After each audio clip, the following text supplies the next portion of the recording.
Hello, guys. Good morning, good afternoon, good evening, depending on when you are watching this video. So, today is my dad's anniversary. Today is the day, early hours of one morning, like that. I was in Madonna University when I got a call that my father needed to see me. And immediately I turned to my friend Ify. I said, Ify, my father is dead. And she rebuked me. I said, because my father cannot know I'm writing exam. By the way, I was a law student. My father cannot know I'm writing exam and he will be sending to see me. I said something had happened. And prior to that day, I saw rats running around the hostel. I was in Madonna Hostel. For those of you who are watching this, who's either schooled in Madonna or are schooling in Madonna, Madonna Hostel is usually near Edani Hostel. I was so scared. I saw rats run up and down. Scary things were happening a day prior to that. And I remembered one time my mom traveled to Onitsha because Onitsha to my school is not far. And she called me, we spoke. She said she came to Onitsha to buy things. I said, okay. And then I asked her, Mommy, how is daddy? He wasn't sick. And immediately I asked her that. I broke down and started crying. I cried for a very long time. Then he wasn't dead. My dad died shortly after he came back from Italy to represent Cross River Judiciary. My dad died as a high court judge. He was still in service when he died. My dad died in his early 50s. He had just clocked 50 years, and a few years later, my dad was not up to 54 when he died. He died. And then life happened to us. I want to thank God for my mom who stood by us. My dad was a true pillar. I'll be attaching some screenshots of a group I saw on Facebook that happened to be my community group. Just yesterday, very early hours of the morning, we got a sad news that Dangote truck rammed on a Sienna vehicle that was leaving my village, and every occupant of that vehicle died. All the passengers died. And then I said, August, why again? Because tomorrow is just going to be my dad's anniversary, and now this is happening. So you can imagine the whole village was just quiet and silent the same way many years ago it was when my father died. Life has not been easy since my dad passed, but we have been standing strong as a family. We have been holding on. We have been holding on. A lot has happened between this period. I hear people say time heals wounds, but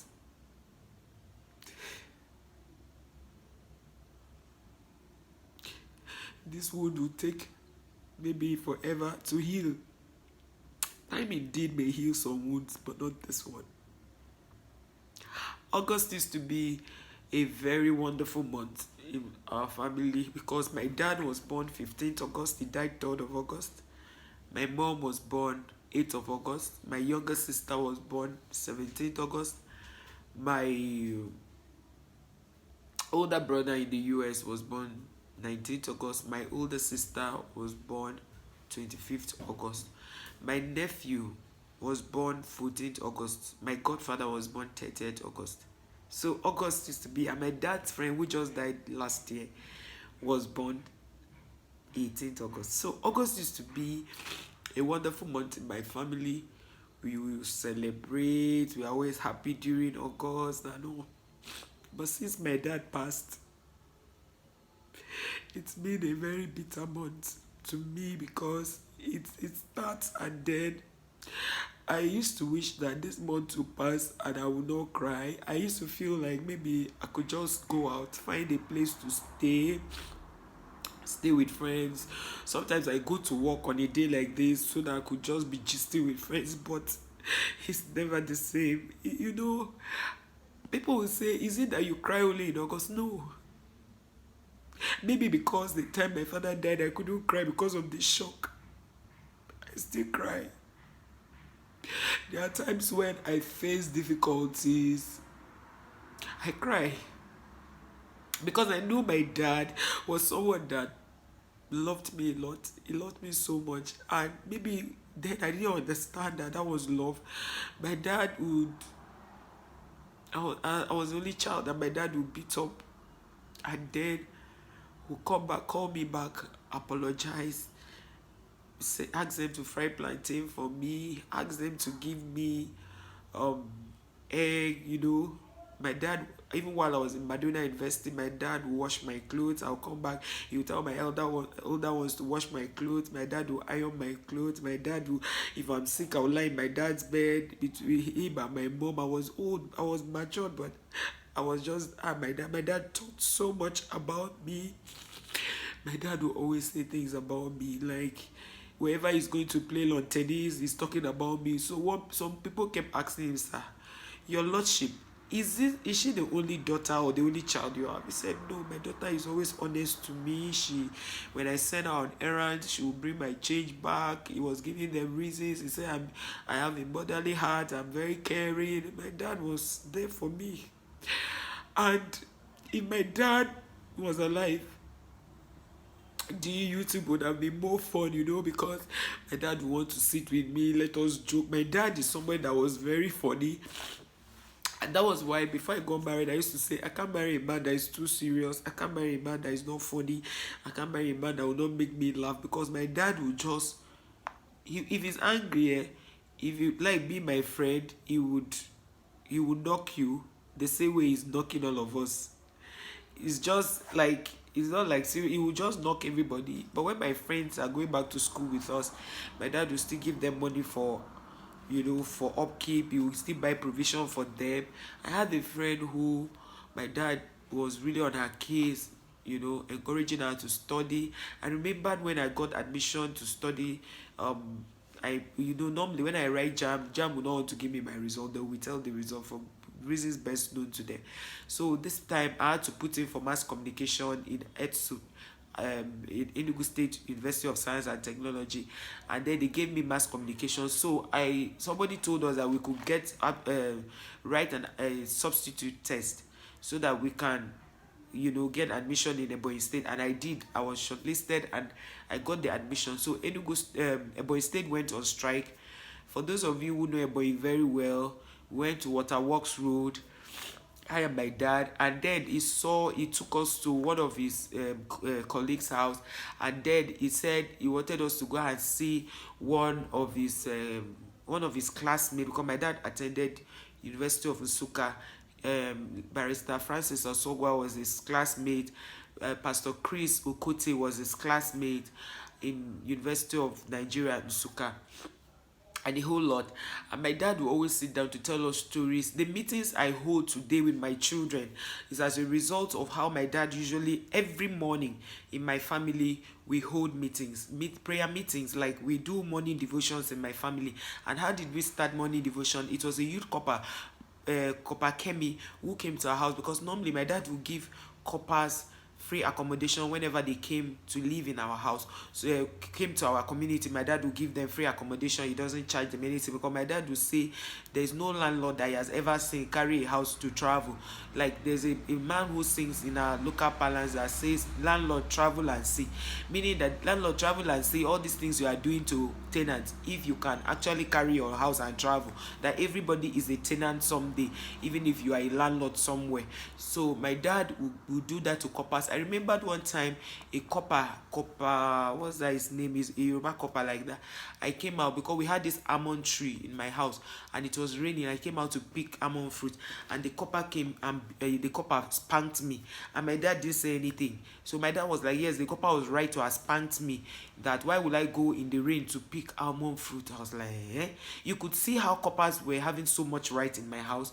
We had other coppers who copper lawal. We had so many coppers living in our house, and I thank God that none of the male coppers tried to abuse us sexually, showing that all the coppers that came to our house were people that appreciated what our dad did, as against some coppers or maybe some people who come to your house and take the good your parents have done for them in the other way. My dad was a wonderful person. You might say, because he's your father, that's why you're saying all this. So this morning I went through Facebook and I saw a group called Ekuli. Ekuli, because our nation, our community is called Ekuri. That's the English version, but the real name it was given when it was founded was Ekuli. And I'll be attaching screenshots here where you will see a lot of good things people had to say about my dad. Those who didn't meet him are people who were born maybe 17 years ago. Those who, okay, now subtract 18 years from my age. How old was I when my dad died? How old was my younger sister when my dad died? How old was that day? Was a day I don't want to forget, though it's difficult, but I just chose to remember my dad today with this word of encouragement to those of you who have fathers. It breaks my heart to see that some of you have parents and they will call you, you will not pick their calls in the name of you are busy, or you won't even return their calls, or you say, my dad is disturbing too much. My dear, savour that moment. Your parents being alive to see your children, it's a blessing. Sometimes there was a time I even felt maybe I was cursed. That a lot of things happened to me that if I begin to start talking about it, you'll be like, your own case is too much. I have been through a lot in life. I have never gotten anything easy in life. Whatever I set out to do, people might get it easy, but I don't ever get it easy. But though, whenever it comes big. I have a lot of testimonies that if I want to begin to share, there are times I want to share certain things, but I am not emotionally fit to share them because I know I'll break down. It's going to be an emotional one, so I don't choose to share it. I just keep quiet. But when people are mourning, when people are emotionally down, do not ask them to forget it. Do not tell them that they should just forget it as past. We all deal with grief differently. We all mourn differently. Obviously, because I was trying to be strong for my mom. My mom was so scared about me when my dad died because she was the wife she's supposed to be, she was just worried, how will I handle it? I was so close to my dad. Everybody knew. At some point, men couldn't even speak to me. I was a teenager, but then people were always scared to talk to me because they felt that they used to call me my dad's briefcase. My dad, I go to weddings, events with my dad. I sit on the high table with my dad. My dad is usually, I don't know how they plan it. They're always making him chairman of the occasion, even though his job doesn't permit that, because as a high court judge, you are not supposed to go out for different functions. He's not supposed to even be a chairman of an occasion, but because he's actually somebody who was a politician. Like, before he even went, he was a practicing lawyer, then he went into politics. He was the best chairman in my local government, not because he's my dad. The things we have in my community till today, other chairmen have come, they couldn't do a pin, they couldn't do anything. And from what people are going to be, the screenshots I'll be putting on this video, you will see a lot and you believe with me. But please, I want to beg you, if your father is still alive, call your father every day. When my mom was not in my house, I call my mom every day. And the day I don't call my mom is like something is missing. I remember one of my friends telling me, what do you used to discuss with your mom that you call your mom every day? I call my mom every day. I remember one time, just shortly after my dad died and he was buried, I was somewhere and my mom called me my dad's phone number. I threw the phone away because I saw dad calling. Unconsciously, I threw the phone away. Before picking it up to discover that they were trying to reach me from home. So, if you have a father who calls you, you see that thing, dad calling, or whatever name you call your dad, do not take it for granted. Do not take it for granted. I just want to sing some hymns to honor my dad's memory. Imagine if my dad were to be alive and I had these triplets. Just imagine with me. Imagine if he was alive and I had these triplets. It would have been a carnival. I know who my dad is. Maybe if you were alive, my mom would not be passing through all this sickness every day. Because, you know, it's not easy. My dad would have been on this channel. Oh, he would have been here.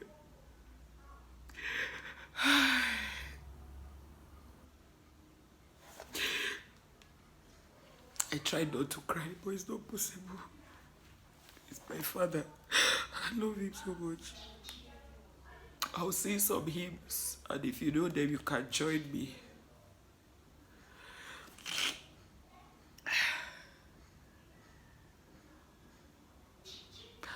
I have a friend in Jesus. He's everything to me. He's the fairest of the 1,000 to my soul. He's the lily of the valley, the bright and morning star. He's the fairest of the 1,000 to my soul. In sorrow, he's my comfort. In trouble, he's my savior. He taught me every fair I need to know. He's a lily of the valley, the bright and morning star. He's the fairest of the 1,000 to my soul. Thank you, Jesus, for 18 years of standing with us through the pain, the betrayal, the sickness, the near success, the disappointments, the failures, from evil people you were there for. The pain, the disappointment, the betrayal, the everything in between. They'll have to check you. God was there for us. I never believed that one day again I would stay and not see my dad. My dad taught us a lot of things. Whenever we were to read newspaper, whenever we were to do devotion in the morning, my dad would ask us to read news. Like we listen to 9 o'clock news. Then you remember those of you who knew 9 o'clock news. We listened to 9 o'clock news every night, and then we will write it down and we will read the news. And after the devotion, those who did not write their news will be in trouble. My father, today you see me read books with my kids, do book review with my kids. Those were things you are happy that you are done reading. Somebody, let me see the front. I give my children books. What's the name of the book you read? Them. I am very particular about my children academics. No, let people hear it I clearly. try to encourage them to read. Wow, you finished reading that book, right? Take us out. If you perform well, he will buy you dish, buy things for you, to make you happy. Daniel, what book did you read? Today that I hold meetings with my children every other day was because my dad did that for us. My dad, you write him a letter when you make mistakes in your use of English. He would use a red biro to circle it whenever you are back from school. My dad would now say, you are wrong here, you do this. I remember when they gave me how will I put it, an assignment to do in school under law, and they asked us to write down the two ingredients that constitutes an offense, which is the actus reus and the mens rea. And I came to my dad thinking because he's a high court judge, he was going to help me do this home assignment. I keep calling it homework because I'm now a mother, and then I have kids who do homework. And then I remember that day, my dad came. I was sitting there in front of my mother's shop, and my dad hit me. I was like, Daddy, why did you hit me so hard? He said, yes, that is the actus reus. He now said, but the intention I had before I did that is the mens rea. He now told me, oh yeah, go and write. until today, because you know, I did my PGD in education, so I have they taught us about teaching by illustration. When you teach by illustration, it sticks to the child's brain and it will be difficult for you to forget. So imagine that about this thing happened about, let's say, 19 years ago. I can still remember the two ingredients that constitutes an offense. It can never be an offense until the two ingredients are present, the actus reus and the mens rea. And I'm so happy for my dad. I'm so happy that my dad was a good person. My dad will always go. My dad was somebody that my mom was telling us the other day, when he collects his salary as a high court judge, as he's coming back from Calabar, he would have branched all his friends who have died, their wives, settled them with the money. Then the remaining one, he will come back and tell my mom, manage this one. It was like that. My dad was a giver. My dad could borrow from my mom and give to outsiders because they would never believe he doesn't have. That was how my dad was. My dad was a giver. My dad, in fact, when people tell me I give too much, I say you don't even know. My dad gave. My dad has given out a car. My brother has given out a car. You know, my dad was a giver. The only thing my dad didn't give was he didn't give his life for anybody. But when it comes to giving, my dad gave. He gave with reckless abandon. My dad gave. So if you have a father, if you have a mother, please look out for them. Pay attention to them. Show them all the love. Show them all the love. I remember today my dad. He was a wonderful person. So if you have watched this video up to this, give this video a massive thumb up. Share this video so that it could encourage other people. Yes, I cried because it's an emotional one, but it could encourage them. There's a word for somebody in this video. See you guys in our next one. Bye.